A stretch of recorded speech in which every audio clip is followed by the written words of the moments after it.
Lorsque j'ai rencontré François pour la première fois, j'étais au bord du gouffre. J'étais littéralement à la pire période de ma vie. Je n'imaginais même pas à quel point je pouvais être laide et repoussante. Je sentais ma peau se rapprocher de plus en plus de mes os chaque jour. Mais cela m'importait peu, car mon seul réel problème était la famine. J'étais littéralement obsédée par la faim. Je n'avais jamais été autant affamée de toute ma vie. François était un cocher. C'était un homme grand, dans tous les sens du terme. Au premier regard, on pouvait imaginer à quel point cet homme avait bon cœur, à quel point il était niais et gentil. Il était plutôt maigrichon, ce qui nous faisait un point commun. J'avais donc commencé à le suivre. Je me fichais complètement de l'image que je pouvais renvoyer. Je lui paraissais probablement lamentable et pathétique, mais cela m'importait peu. Je voulais inspirer de la pitié, je voulais de la nourriture, du réconfort. Malheureusement, il ne semblait pas décidé à m'aider.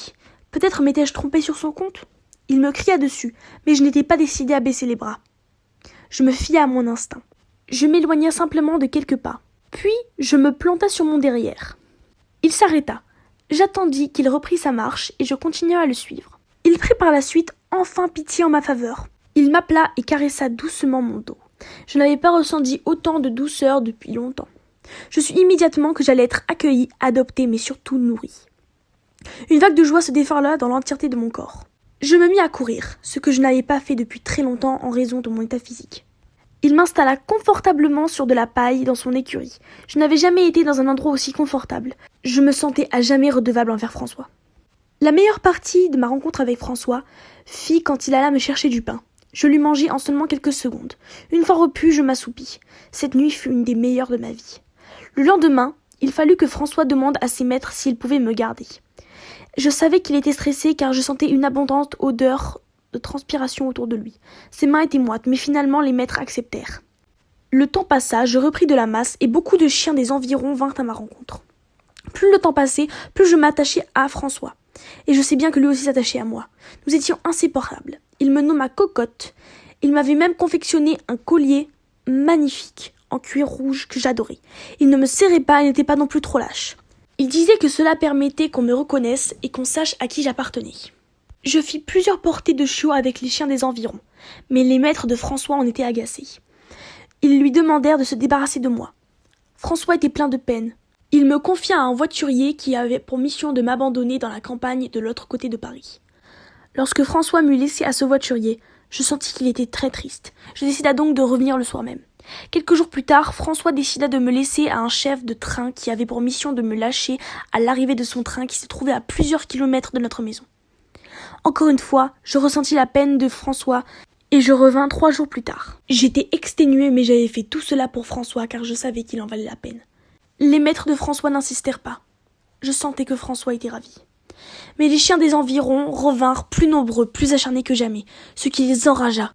Ils lui dirent que soit il se débarrassait de moi, soit il le virerait.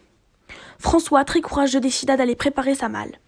Il préférait être viré plutôt que de m'abandonner. Le lendemain, lorsqu'il vint me dire bonjour, il semblait attristé, je ne comprenais pas pourquoi. Il se mit à m'embrasser avec tendresse, flattant mes longues oreilles, me baisant sur le museau, m'appelant de tous les noms tendres qu'il connaissait. Je ne comprenais pas ce qui lui arrivait, mais je sentais bien qu'il était triste, très triste. Il ouvra la porte et me dit de venir, et je courus en sa direction. J'étais contente car j'allais enfin pouvoir prendre l'air. Il m'amena à la berge. Il noua un bout de corde à mon joli collier en cuir. Il prit une grosse et lourde pierre qu'il noua à l'autre bout de la corde. Il me prit dans ses bras. Il était extrêmement triste. Il pleurait et me disait de tendres mots. Je sentais que de chaudes larmes me coulaient sur le cou. J'appréciais ce moment de douceur, mais je ne comprenais pas pourquoi il était tant triste. Il me poussa à l'eau. Nous avions déjà auparavant joué à des jeux de cette sorte. Il fallait que je renage en sa direction. Mais cette fois-ci, je n'y arrivais pas à cause de la pierre qu'il avait probablement malencontreusement lancée à l'eau. Cette pierre qui m'entraînait vers le fond. Ce n'était pas possible. François n'avait pas fait exprès d'attacher cette pierre à la corde ou même de la jeter à l'eau. Je commençais à paniquer. J'essayais de faire comprendre à François que j'avais besoin d'aide, mais j'étais en train de me noyer, de mourir. Jusqu'au dernier moment, jusqu'à la dernière seconde, j'espérais, et je croyais que François viendrait me chercher. Il pleurait. Encore. Je ne comprenais pas pourquoi il avait été aussi triste ces derniers jours. Mais si j'étais la cause de cette tristesse, alors j'en étais désolée. Mais dans certaines nouvelles, le point de vue de l'animal est obligatoirement amené à changer. puisque dans la nouvelle de Pierrot et dans celle de Mademoiselle Cocotte, le point de vue est amené à changer vers la fin, où il se passe un aléa dans l'histoire, où le maître est obligé d'abandonner l'animal alors qu'ils avaient une relation fusionnelle, qu'ils s'aimaient beaucoup, qu'ils se chérissaient. Alors à ce moment-là, obligatoirement, l'animal est obligé de changer de point de vue, puisqu'il est abandonné, que parfois il y a un moment d'hésitation, comme dans Mademoiselle Cocotte, où elle ne comprend pas totalement pourquoi elle est abandonnée.